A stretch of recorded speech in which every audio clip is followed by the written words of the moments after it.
Hey guys, the Sneaky Snake here for Brothers in Arms World of Warships. And today's video is a really special video for myself. This is the first ever solo warrior that I have ever obtained here in World of Warships, the Kalabanov's Medal of the High Seas. I am playing in my Tier 5 premium American battleship, the USS Texas, and I'm divisioned up with my buddy and channel contributor Puddin 597. He is in his Tier 5 Japanese carrier, the Zuiho, and we're playing some standard battle here on the map Strait. So, solo warrior.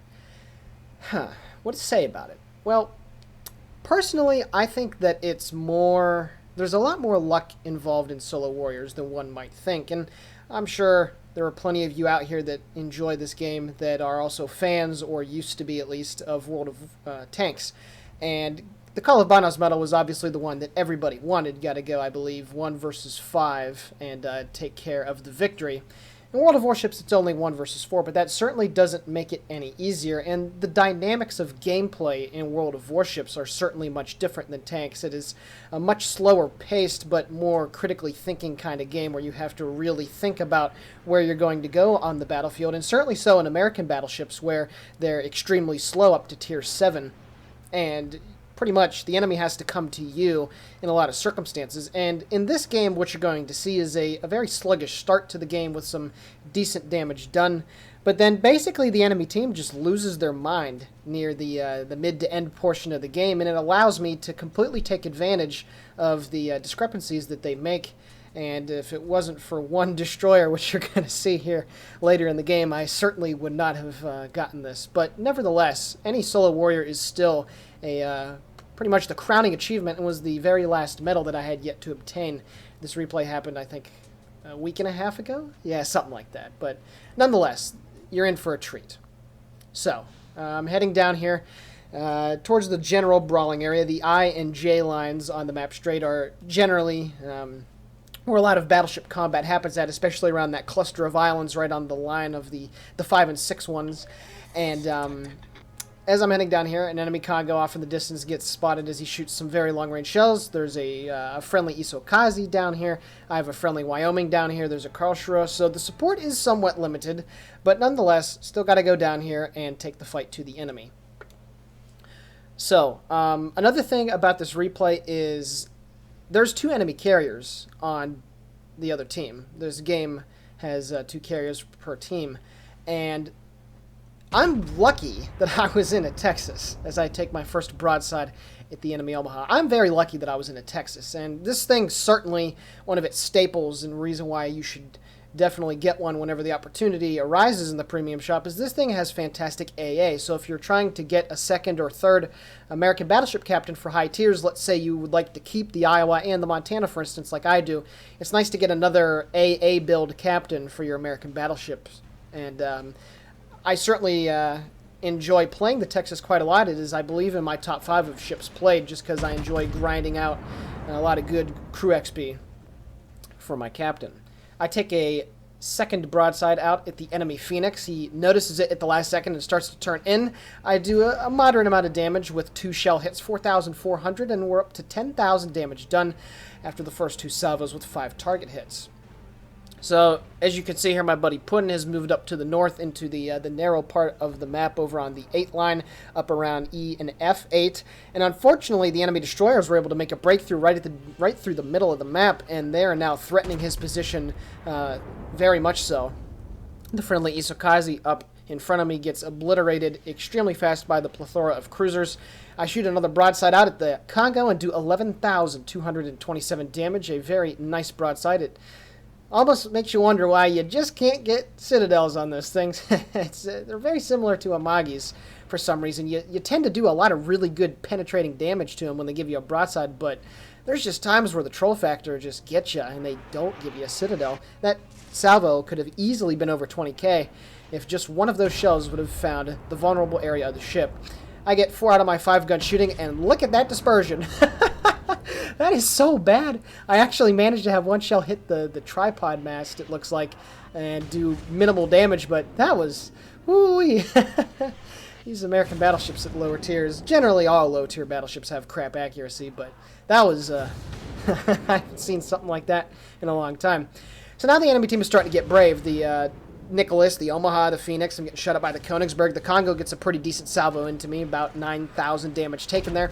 And they start to put their man pants on and try and charge me. I get a nice 4 out of 5 salvo on the Omaha, get 1 Citadel, a bunch of other shell hits. I actually have 3 shells bounce off his side, but nonetheless, 14,000 damage taken care of. We're up to 37,000 with 15 shell hits and 1 Citadel. And that Omaha, all of a sudden, is not feeling so brave anymore. At this point, I decide there's no point in me pushing forward into that smoke cloud. Obviously, there's the enemy Nicholas there that could potentially drop his torpedoes on me.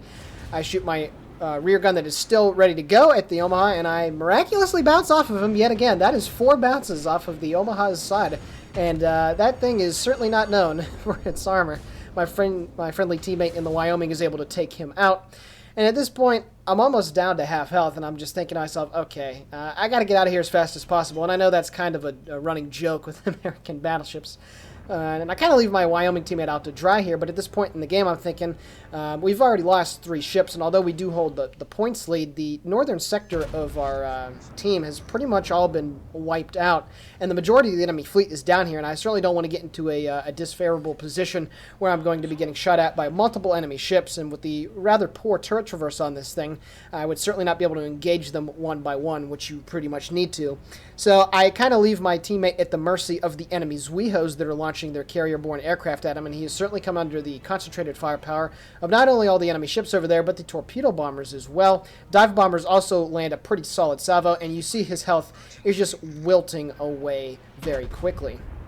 I get a full broadside out on the enemy Phoenix. It doesn't appear that he's paying attention. I aim slightly below the target. He figures it out at the last second. 7,500 damage, 4 overpens, 1 ricochet, and 1 shell penetrated. Okay, decent damage. You're always expecting a Citadel on the Phoenix and Omaha. They're just such fragile ships. I mean, most of the Tier 4 and 5 cruisers are anyway, but certainly the American ones. Now, at this point that I'm taking a look at the enemy fleet composition, there's the Phoenix, just less than half health. There's a Königsberg that has more or less all of his health. The Nicholas has yet to lose anything, and they're now starting to engage my friendly cruiser. I don't know who exactly he is, but he's up in Delta 5, and he's making his way southward to try and help us out. Get a okay broadside, 3 more overpens, 3,090 damage roughly done to the Königsberg. And also that Congo has a lot of health as well. My friendly Nicholas, however, gets into the fight, and he starts to charge down to the enemy cruisers, and he's getting his front guns going. But at this point, the enemy's lost 6 ships, we've lost 6 ships, but it just feels like we're in much worse of a position than they are. They have most of their fleet all concentrated near their base, and it allows them to have mutually supporting fire. I get a broadside out on the enemy Königsberg, and I misjudge his speed just slightly. I was about to get really pissed off, but then I managed a Citadel, so 11,000 damage. Okay, very well.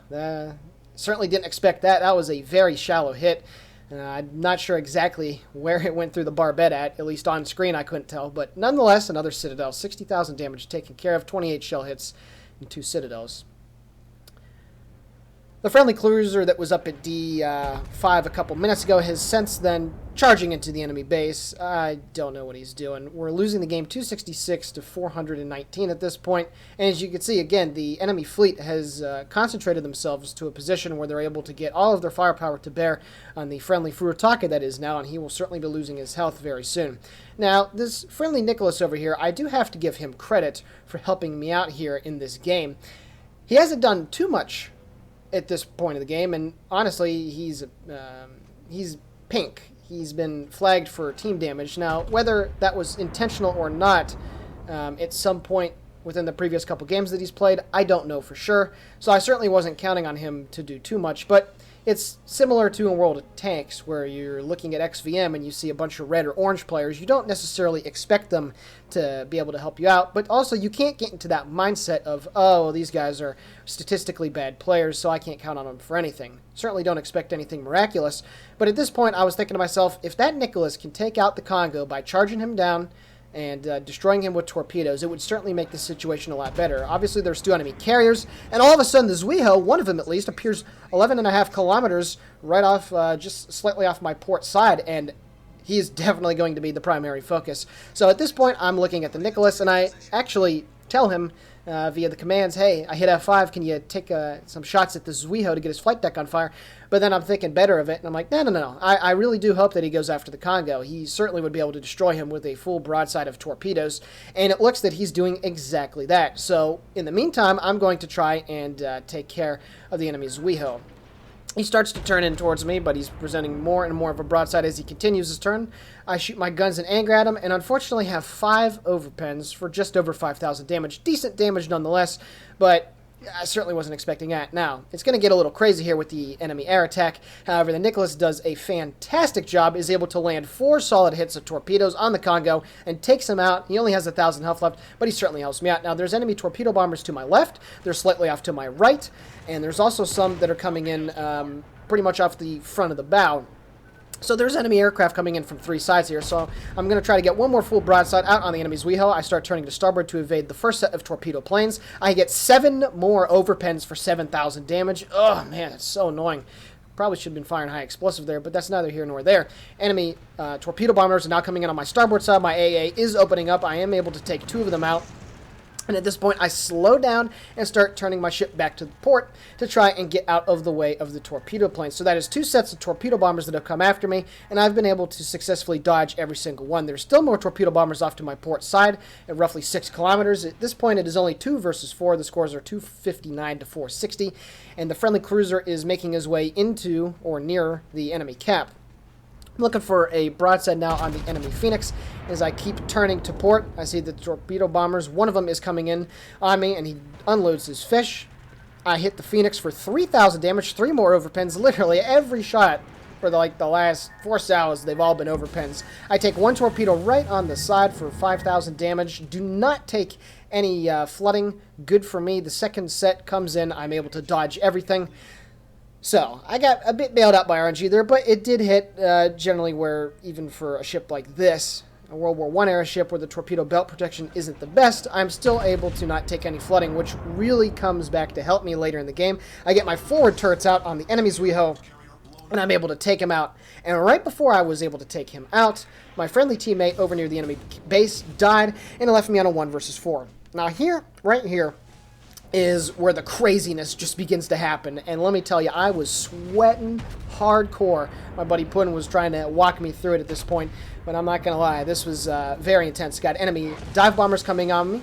The first set misses with his. The enemy Nicholas that appeared off my stern quarters about a minute ago has since continued firing his high explosive at me. It's only 7.5 kilometers. My AA continues to shoot down enemy bombers. I shoot 3 more down, 4 more down, take out the entire squadron without taking any more hits. So the torpedo bombers drop on me, and I don't take any flooding. The dive bombers come and try and drop on me, and both of the squadrons miss their mark. So I'm certainly getting a bit bailed out here by RNG, but that's the case with these wargaming titles anyway. I'm sure you know that by now. More shots going in on the enemy Phoenix. I did manage about 2,000 damage on him with the previous salvo, and then with the one that I just shot here, I was unable to kill him. Dispersion hit me hard. There's enemy torpedo bombers coming in on my starboard side. They're on their attack run. So now I begin to turn to starboard, and I'm noticing that there's still more dive bombers that are off to my left side. I am going to take 1 torpedo here right in the bow, and I was thinking to myself, I'm probably going to start flooding here. Miraculously, only take 5,700 damage, and I am not flooding. I get my forward guns trained on the enemy Phoenix, and now there's more torpedo bombers that are hitting around to my left side. I'm getting caught in a nasty crossfire here from the enemy Nicholas. Unfortunately for the enemy cruiser, I am able to take him out with 1 of the shells. That is my second ship killed in the game. 15 planes shot down, 91,000 damage, and the Nicholas is now charging me. So I'm in a very bad position. I get my rear 3 turrets shooting. I am unable to score anything more than just 1 hit. 1,330 damage done. I'm able to dodge more torpedo planes that are coming in. I started turning and was able to notice them, and now the Nicholas is only 3 kilometers away, and since he stopped shooting, you know exactly what he's trying to do. He's trying to get into a good position to drop his metal fishes.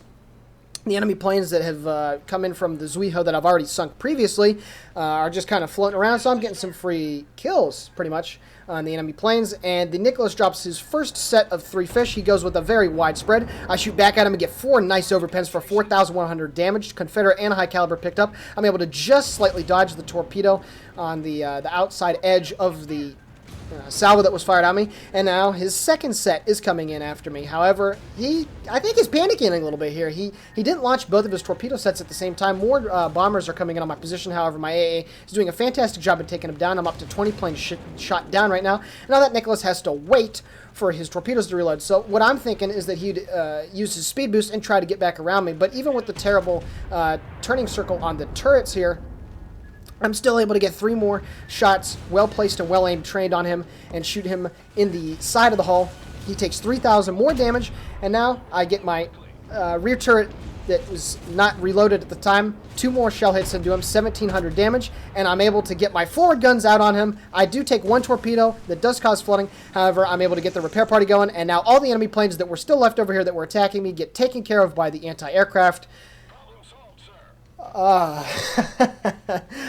That commentary, holy crap. That was moving so fast. I was trying to process everything, and you can definitely see how during the game itself I was just sweating my butt off. Woo-wee. 103,000 damage taken care of, 3 ships destroyed, Confederate and high caliber, 3 citadels, 65 shell hits, 25 planes taken care of. We're still losing the game 411 to 427. There's only 1 more enemy carrier left. And at this point, due to the fact that I haven't been attacked by his planes in quite a few minutes, he probably doesn't have very many planes left. Now, let's take a look here. What did that Nicholas do wrong? So, first of all, he could have popped smoke, and he could have sat there and just spammed me with high explosive. The enemy planes were obviously above me to the point where I would have been perma-spotted for minutes on end by the swarms of planes that were around my position. My AA certainly wouldn't be able to take it out that fast, and he could have burnt me down quite a bit. But then when he decided to charge me, launching torpedoes at any ship, even if it's a slow one like the Texas, launching torpedoes at a ship that is moving away from you, that's probably the worst attack angle possible. What I think he could have done is use the speed boost and try to get all the way around my turrets, because I was able to keep turning in towards him to keep those turrets somewhat trained on him until I was able to get into position. And quite frankly, he had all of his health left. He could have taken a massive broadside from me just to get around me. And also the Nicholas has torpedo launchers on both sides of the ship. So I just take it as he's new to the game and he wasn't really sure what to do. And right there, what I mentioned earlier about solo warriors have a bit more luck than, they have a bit more luck involved in them than you might think. Right there, a Nicholas captain who's very new to the game didn't know exactly what to do and was only able to land, I believe, 1 torpedo on me out of the 12 that he launched. And all the times that he launched torpedoes at me, he was 3 kilometers or less away from my ship. And I was also only taking, I think, 2 torpedo hits from all of those torpedo bombers that came in at me. There were dozens of them, and I was able to dodge, I was able to dodge most of them except for 3. I think I got through that scenario right there in a pretty good manner, pretty good fashion. It certainly had my heart racing, and I was sweating profusely trying to get this, but now that I've moved on to the enemy cap, he is no longer going to be getting that 2 points every 4 or 5 seconds or so. So all I have to do is stay on the enemy cap, and unless that carrier is somehow able to ram me, we're going to take care of the victory. There's 2.5 minutes left on the game, and I am only 4 points behind now on the enemy, the team score. Enemy torpedo bombers, the last of them, come in on my port side. He drops his torpedoes from a very long distance. I continue to turn to starboard, and my anti-aircraft guns are able to take out the last torpedo bomber from the second enemy Zuiho, who's long since retreated to the northern part of the map. We have now overtaken the enemy team on the point lead, 467 to 463. And as I started turning back to port, I actually didn't realize that he dropped his torpedoes right there. I got scared to all hell. I was like, wait a minute. I didn't even know they could drop them from that far away. Such as my ignorance of how carriers work are. I don't know if I ever am going to make a more concerted effort to go down the line. But what did we learn from watching this video? Well, I made some really good plays. I felt that I shot at the ships that needed to be shot at in the correct sequence, and the enemy team was slowly taken down one by one. But I will admit that playing down here at Tier 5 in the Texas a lot, I'm a very experienced player now. I've almost hit 2,000 games played, and unless there's somebody down here that's seal clubbing, coming down here to play is it's not it's not as much of a challenge as it used to be, I guess I should say. But yeah, that Nicholas definitely could have played that better. I certainly would have tried to sit in the smoke and just set the target on fire and make him burn his damage control and just keep setting him on fire, and then going in for the kill when if I were in the battleship, had very little health. So the score now is 491 to 463. It's at this point, am I going to be able to cap the enemy base before the game ends? But yeah, right there, Solo Warrior. It happened just like that. Obviously, I haven't got the medal yet. Got to wait for the game to end. But that was a very good game. And my buddy Puddin lets me know about it for sure in the chat. He loves saying that to me and the team chat just to get a good hearty laugh out of me. There's only 24 seconds left in the game. I'm about 20 seconds away from capturing the enemy base. What a fantastic game here in the Texas, playing on the map Straits. And as the clock continues to wind down, when it finally hit me that I was going to pick up my first Solo Warrior, the amount of elation, happiness, just the thrill of achievement certainly overflowed me. What a great game in the Texas. Alright guys, we're going to take a look at the post-battle results here. 651,000 credits received, almost 10,000 experience, 9,257 to be exact. We pick up 4 medals, Dreadnought, High Caliber, Confederate, and the one that everybody wants, the Kolobanov's Medal of the High Seas, Solo Warrior. 103,000 damage taken care of, 65 target hits, 27 planes swatted out of the sky, 3 ships destroyed, 3 citadels, and right at the end of the game, the enemy base captured. Taking a look at the team score, 2,626 base XP taken down, easily tops amongst both the friendly and enemy teams. My buddy Puddin, although he got killed relatively early in the game from those destroyers that charged him down, and from air attack, he was still able to take out a ship and managed to do pretty decent. So, yeah, that was a very intense game.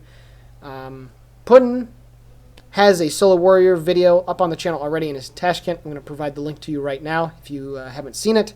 This is the second Solo Warrior that we've put on the channel. And just overall, it just felt so good to get it, you know? And it's something that I never really thought that I would ever have much of a chance to get. But, you know, just playing the game, knowing how ships are supposed to work, situational awareness, you know, those crazy WASD hacks that you saw there, dodging torpedoes, just the little simple things like that all add up to help you get some really awesome games every now and then. So with that being said, the Sneaky Snake for Brothers in Arms World of Warships signing off. Everybody have a great and blessed day. Thank you.